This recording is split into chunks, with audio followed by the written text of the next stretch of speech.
Hello friends, आपका स्वागत है आपके यूट्यूब चैनल विद्या के चन्नी में। आज मैं आप सबको शिवराज विजयम प्रथम निश्वास का कुछ सामान्य अध्ययन हिंदी में कराऊंगी।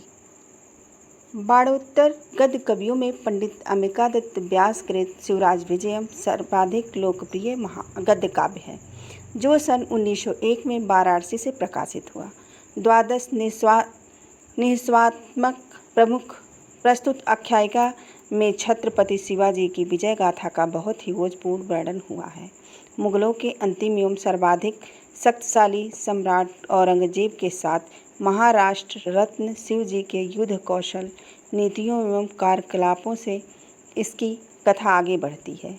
इन दोनों पात्रों के अतिरिक्त गौर सिंह, श्याम सिंह, रघुवीर सिंह, पंडित गोपाल नाथ, अफजल खां, शाइस्ता खां आदि पात्रों का भी चरित्र अत्यंत कुशलतापूर्वक दर्शाया गया है।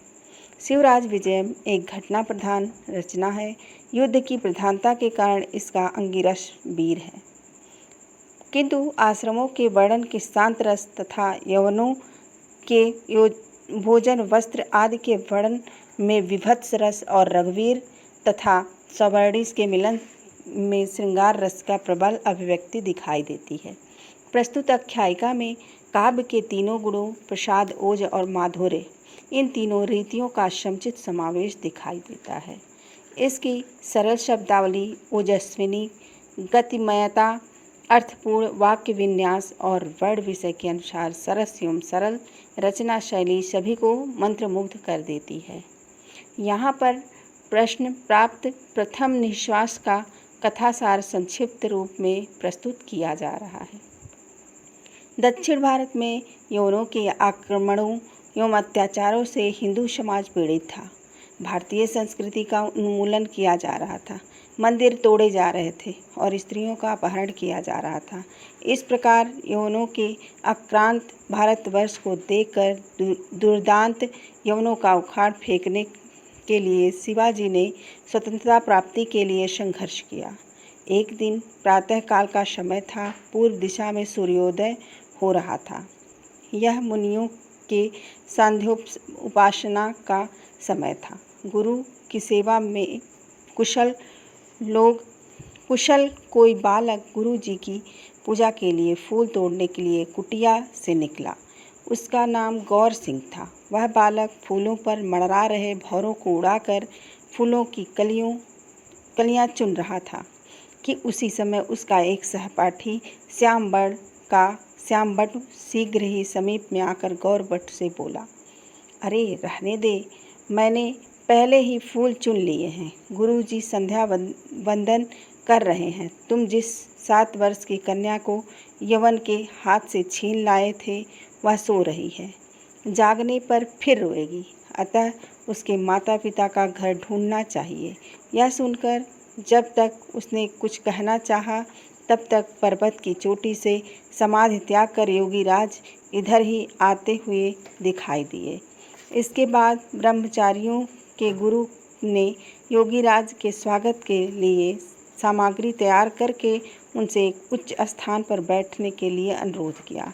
योगीराज एक पीठासन पर बैठ गए। उसके बाद योगीराज की पूजा करके जब कुछ बात करनी चाहिए, तब उस लड़की की रोती हुई आवाज़ सुनाई दी। उसके बाद योगीराज के पूछे जाने पर ब्रह्मचारियों के गुरु ने कन्या की प्राप्ति का वृत्तांत तथा यवनों के उपद्रव की बात बताई। यह सुनकर योगीराज ने क्रोध की ज्वाला से जलते हुए संक्षेप में भारतवर्ष की वर्तमान दशा जानने की इच्छा प्रकट की। इसके बाद ब्रह्मचारियों के गुरु ने कहा कि भगवान, आप जैसे सिद्ध योगी समय के वेग को नहीं जान पाते, अतः नगरों की यह स्थिति नहीं है, नदियों की वे धाराएं नहीं हैं, जंगलों की वह स्थिति नहीं है। आज भारतवर्ष दूसरा ही हो गया है। भगवान, आज भारतवर्ष की जो दशा है, उसे बताने में मेरी जीभ कट क्यों नहीं जाती है।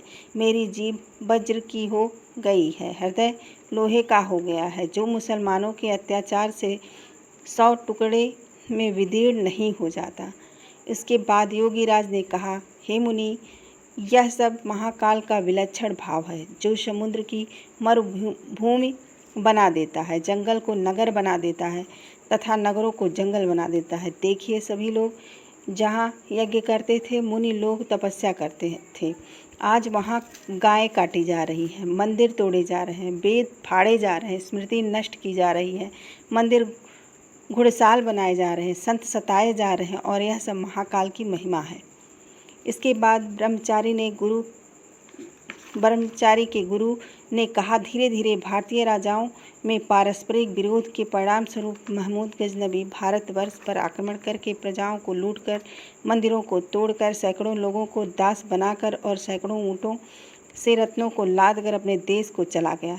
इस प्रकार उसने 12 बार भारत को लूटा। उसी उपक्रम में उसने सोमनाथ तीर्थ को भी तोड़कर मिट्टी में मिला दिया और बहुमूल्य रत्नों को लेकर गजनी देश को चला गया।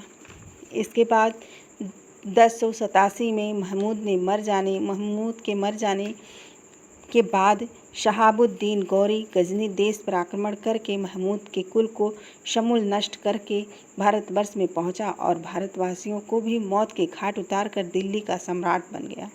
इसके बाद उसने दिल्लीश्वर, पृथ्वीराज और जयचंद के पारस्परिक विरोध स्वरूप दोनों को मारकर बनारस तक निकटस्थ राज्य स्थापित किया। तब से लेकर भारत में राक्षसी राज्य कर रहे हैं। उसी का दास कुतुबुद्दीन भारत का प्रथम सम्राट बना। दक्षिण में जंगल और पर्वत अधिक थे, अतः दक्षिण में उसका अधिकार नहीं हो पाया। इस आख्यान को सुनने के बाद योगीराज विजय का आशीर्वाद देकर चले गए। इसके बाद गौर सिंह ने घूमते हुए एक अवन युवक को देखा। वह तुरंत ही तलवार निकालकर युद्ध करने के लिए तैयार हो गया।